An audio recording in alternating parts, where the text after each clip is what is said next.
ভাটপাড়া পুরসভার আর্থিক দুর্নীতি মামলায় অর্জুন পুত্র পবন সিংকে আগামীকাল ফের তলব করা হয়েছে। ভবানী ভবনে কাল ফের আসতে হবে অর্জুন সিং এর পুত্র পবন সিংকে।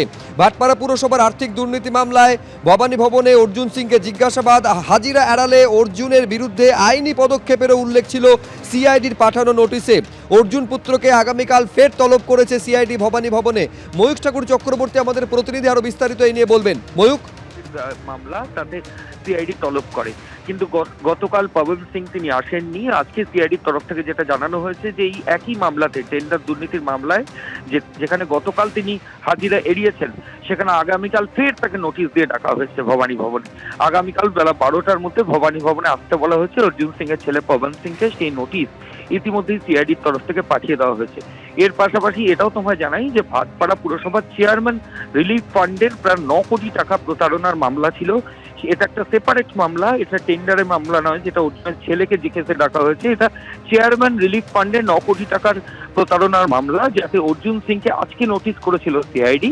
সেখানে অর্জুন সিং বেলা 12টার পরে ভবানী ভবনে আসেন। ঘড়ির কাঁটা এখন প্রায় 5:10। এখনো পর্যন্ত কিন্তু ভবানী ভবনই রয়েছেন। একেবারে যে সময় আসেন অর্জুন সিং ভবানী ভবনে, সেই মুহূর্তে ছবি আপনাদের সামনে আমরা রেখেছি। এই জিজ্ঞাসাবাদ পর্বে কি হলো আমাদের আরেক প্রতিনিধি পার্থ প্রতিম ঘোষ বলবেন। পার্থ, দেখো, 9 কোটি 21 লক্ষ টাকা একটা প্রতারণার অভিযোগ, আর্থিক যে তছরূপের অভিযোগ, এবং সেই অভিযোগে আজকে অর্জুন সিংকে তলব করা হয়।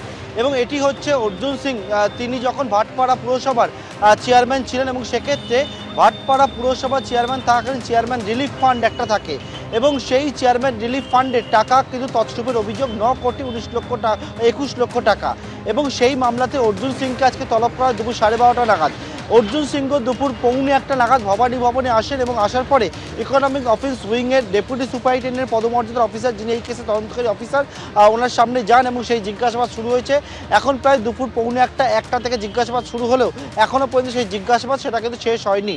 অন্যদিকে এরকম অর্জুন সিংয়ের বিরুদ্ধে একাধিক মামলা সেটা কিন্তু হয়েছে, এবং সেই সমস্ত মামলা তদন্ত সিআইডি তদন্ত করছে। যেমন তুমি জানো, ভাটপাড়া পুরসভার টেন্ডার দুর্নীতি থেকে শুরু করে ভাটপাড়া পুরসভার একেবারে সমবায় ব্যাংকে একটা দুর্নীতি, এবং এবারে আরও একটি মামলা, সেটা হচ্ছে যে চেয়ারম্যান রিলিফ ফান্ডের টাকা নিয়ে তছরূপের অভিযোগ। এবং এই মামলাতেই আজকে কিন্তু অর্জুন সিংকে দুপুর থেকে জিজ্ঞাসাবাদ সেটা চালানো হচ্ছে ভবানী ভবনে।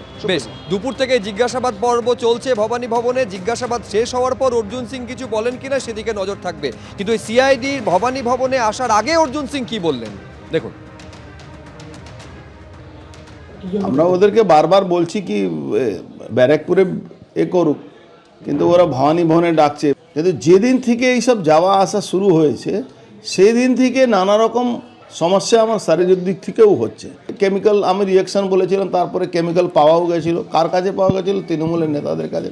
কিন্তু আমি সবসময় প্রিকশন নিয়ে থাকি।